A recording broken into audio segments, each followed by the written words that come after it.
장애인 문화복지신문 제318호 제13면입니다. 용인시 수지장애인 복지관, 중증장애인 자립취업 4년 연속 우수기관 선정. 짓기촌사회복지재단 용인시 수지장애인 복지관, 관장 한근식, 2021년도 중증장애인 지원고용 민간위탁사업 전국평가에서 우수기관으로 선정됐다. 용인시 수지장애인 복지관의 우수기관 선정은 전국에서 상위권이며 지난 2018년 물결표 쌓인 2020년에 이어 4년 연속이다. 지난 6일 용인시 수지장애인 복지관에 따르면 중증장애인 지원고용 사업은 한국장애인고용공단이 중증장애인에 대한 맞춤형 직업훈련과 자립취업을 위한 것으로 매년 전국 민간위탁사업 수행기관을 평가해 우수기관을 선정하고 있다. 용인시 수지장애인 복지관은 취업률 97%와 근속 유지율 95% 이상을 유지한 공로를 인정받아 4년 연속 우수기관에 선정되는 영예를 안았다. 한근식 관장은 개관 10주년을 맞은 우리 복지관은 더 나은 세상을 만들기 위해 장애인의 취업과 자립을 위해 복지관 직원들의 노력으로 좋은 결과를 얻어 기쁘다며 앞으로도 중증장애인들이 성공적으로 취업하고 자립할 수 있도록 든든한 조력자가 될 것이라고 했다. 용인시 수지장애인 복지관, 민스미소치과와 후원금 전달식 개최. 짓기촌사회복지재단 용인시 수지장애인 복지관, 관장 한근식, 과 민스미소치과, 원장 민경인, 가 지난 21일 후원금 전달식을 개최했다. 민스미소치과는 용인시 수지구 성복동에 위치한 치과로 2006년 개원 이래 장애인 이웃의 치과치료 봉사활동에 꾸준히 참여하고 있는 장애친화병원이다. 저소득 장애인을 위한 무료 치과진료, 재사용이 불가한 폐금리를 장애인 복지사업에 활용할 수 있도록 지속적인 나눔을 실천하고 있다. 후원금은 코로나19 장기화로 일상생활에 어려움을 겪고 있는 저소득 장애인들에게 지역사회 나눔 문화 확산을 위한 후원금 300만 원을 전달했다. 한근식 관장은 민스미소치과와 같이 지역사회에서 십시일반 모아주신 후원금을 통해 코로나19와 같이 어려운 시기에 저소득 장애인에게 조금이나마 도움이 될 수 있도록 복지 전문가들이 최선을 다하겠다며 감사의 인사를 전했다. 용인시 제6회 용인시 장애인 제6회 생활체육지도사 전원 정규직 전환 완료. 용인시 제6회 12명 용인시 장애인 제6회 6명 등 총 18명 정규직으로 전환돼. 용인시 제6회와 용인시 장애인 제6회에 근무하는 생활체육지도자 전원이 정규직, 무기계약직으로 전환됐다. 용인시는 올해 1월 1일자로 시체6회 소속 12명과 시장애인 체6회 소속 6명 등 18명의 생활체육지도자가 정규직으로 전환됐다고 7일 밝혔다. 시체6회와 시장애인 체6회는 정부가 추진하고 있는 공공부문 비정규직 근로자의 정규직 전환 정책에 부응하고 근로자에게 안정된 근무 환경을 제공하기 위해 지난해부터 생활체육지도자의 정규직 전환을 추진해왔다. 문화체육관광부의 생활체육지도자 정규직 전환 공통 가이드라인에 따라 심의위원회를 구성. 지난해 10일에서 12월 두 차례 위원회를 개최하고 대상자를 최종 결정했다. 시체6회 관계자는 이번 정규직 전환으로 고용 안정은 물론 시민들에게 향상된 생활체육 서비스를 제공할 수 있을 것으로 기대한다고 말했다. 백군기 용인시장은 앞으로도 용인시의 체육 발전과 시민들이 안전하고 쾌적한 환경에서 체육 활동을 할 수 있도록 힘써 달라고 당부했다. 한편 생활체육 지도자들은 용인시의 각 읍면동 행정복지센터 및 복지시설 등에서 시민들을 위한 건강 프로그램을 진행하고 있다.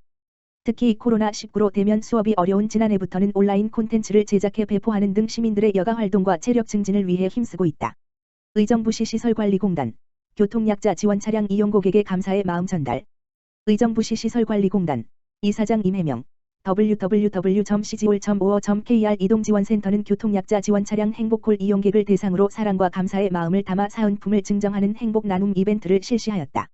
우리 공단은 이민년 새해 첫날 교통약자 특별 교통수단인 행복골 택시를 첫 번째 차량별로 탑승하는 고객을 대상으로 감사의 마음을 전달하였다. 추운 날씨에 교통약자 고객들이 따뜻한 겨울을 날 수 있도록 무릎담요, 마스크, 핫팩 등을 드리는 이벤트다. 이날 첫 번째 탑승객인 쌍둥이의 보호자, 신곡동은 이민년 새해 아침 특별한 이벤트로 즐거운 하루를 시작할 수 있게 해준 이동지원센터에 감사드리며 교통약자들이 더욱 편리하고 안전하게 이동할 수 있도록 노력을 아끼지 않는 행복콜센터 상담원과 운전원께도 감사하다는 말을 전하고 싶다고 하였다. 임혜명 이사장은 이민년 새해를 맞이하여 행복골 택시를 이용하는 교통약자 고객분들께 감사 인사를 드리며 교통약자를 위한 맞춤형 서비스 제공으로 언제, 어디서나, 누구든 쉽게 이용할 수 있도록 노력하겠다고 하였다. 예담교회, 의정부시 장애가구 정기후원 결연. 의정부시, 시장 안병용, 용현동에 소재한 예담교회, 이명현 목사. 는 1월 4일 송산 일동주민센터에 방문해 관내 도움이 필요한 장애 가구를 위해 정기후원의 뜻을 전했다. 예담교회는 이전부터 도움이 필요한 이웃들을 위해 정기후원을 지속하고 있으며 복지 사각지대에 놓인 위기가구를 발굴해 주민센터에 연계하는 등 관내 취약계층에 관심을 가지고 이웃사랑을 실천하고 있다. 이번 정기후원을 통해 예담교회는 관내 저소득층 장애 학생을 위해 연 120만 원을 지원할 예정이다.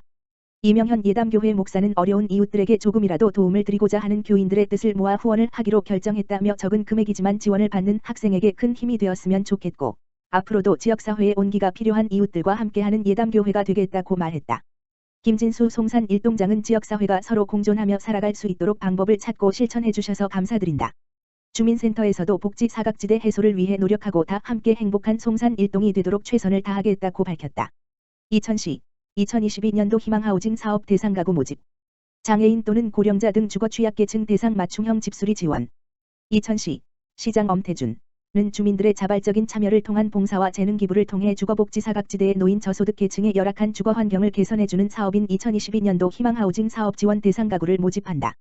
모집 대상은 이천시 관내에 거주하는 수급자, 생계의료 주거 및 차상위 계층, 긴급지원 대상자, 화재 등 위기 상황, 장애인 또는 고령자, 전년도 도시근로자 월평균 소득 70% 이하 등 주거 취약계층, 자가 및 임차 세대으로 10세대이며 지원 내용은 지붕 개량 및 외벽 보수, 창호 및 출입문 교체, 화장실 보수, 전기 점검, 보일러 수리, 방역 등 다양한 부분에 걸쳐 해당 세대가 필요로 하는 수요자 맞춤형 집수리를 지원할 예정이다. 희망하우징은 업체 및 개인의 자발적인 재능 기부를 통하여 주변 어려운 이웃의 주거 환경을 개선해주는 사업으로 2017년 최초 시행되어 올해로 6년째를 맞고 있다.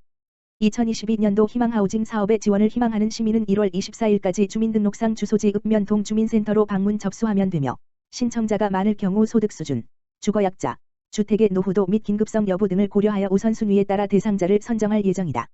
이천시는 가능한 한 많은 가구의 다양한 혜택이 돌아갈 수 있도록 희망하우징 사업을 지속 추진할 계획이라고 밝혔다.